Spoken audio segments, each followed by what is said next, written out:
జగ్గంపేట మండలం మరిపాక గ్రామంలో జగ్గంపేట నియోజకవర్గం ఉమ్మడి అభ్యర్థి జ్యోతుల నెహ్రూ ఎన్నికల ప్రచారం నిర్వహించారు.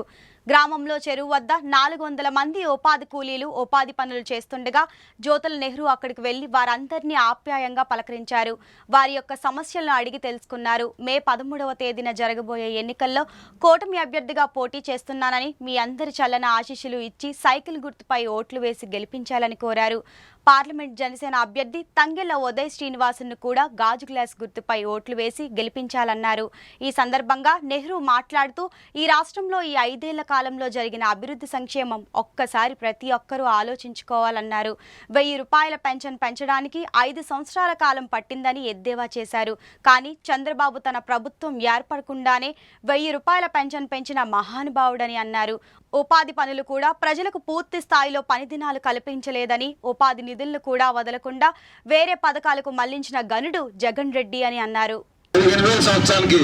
ఉచిత బస్సు ప్రయాణం అమ్మా, 3 సిలిండర్లు ఉచితం అమ్మా, గ్యాస్ సిలిండర్లు ఉచితంగా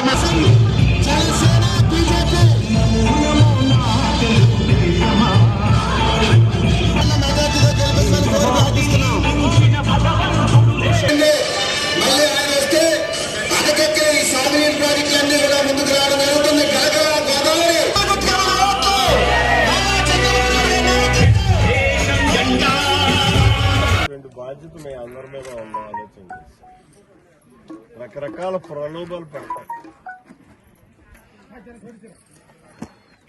కానీ ఒక్కటి మాత్రం మీరు ఆలోచన చేయండి. గత 5 సంవత్సరాలు ఇక్కడ ఎమ్మెల్యేని ఎన్నుకున్నారు, అక్కడ ముఖ్యమంత్రిని ఎన్నుకున్నారు. ఇక్కడ ఎన్నుకున్నటువంటి ఎమ్మెల్యే ఏం చేశాడు, అక్కడ ఎన్నుకున్నటువంటి ముఖ్యమంత్రి ఏం చేశాడు? గొప్పగా ముఖ్యమంత్రి ఎమ్మెల్యే అయితే పాపం ఏం చేసానని చెప్పడానికి ఏమీ లేదు. అతనికి సీట్ ఇవ్వలేదు, అతను కూడా మట్టుకెళ్ళండి. మరి గొప్పగా సంక్షేమం అని చెప్పుకునేటటువంటి ఎమ్మెల్యే మన ముఖ్యమంత్రి గారు ఏం సంక్షేమాన్ని ఇచ్చాడు అన్నది కూడా మనం ఆలోచన చేయాలి. ఏం చేసింది ఎవరండి? చంద్రబాబు. తల్లి నువ్వు తీసుకుంటున్నా, నీకు ఇవ్వట్లేదా? ఈసారి ఇచ్చేస్తాం.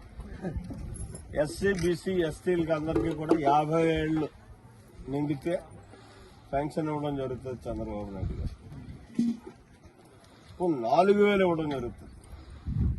1000 రూపాయలు ఒకసారి జగన్మోహన్ రెడ్డి లాగా ఇచ్చిచ్చులు కాదు, 4 ఏళ్ళు ఇవ్వటం కాదు. ఇప్పుడు 3,500 ఇస్తానని ప్రకటించారు మొన్న. ఈ ఎలక్షన్ లో నెగితే 3,500 ఇస్తాడట. 2009 నాటికి ఇస్తాడట.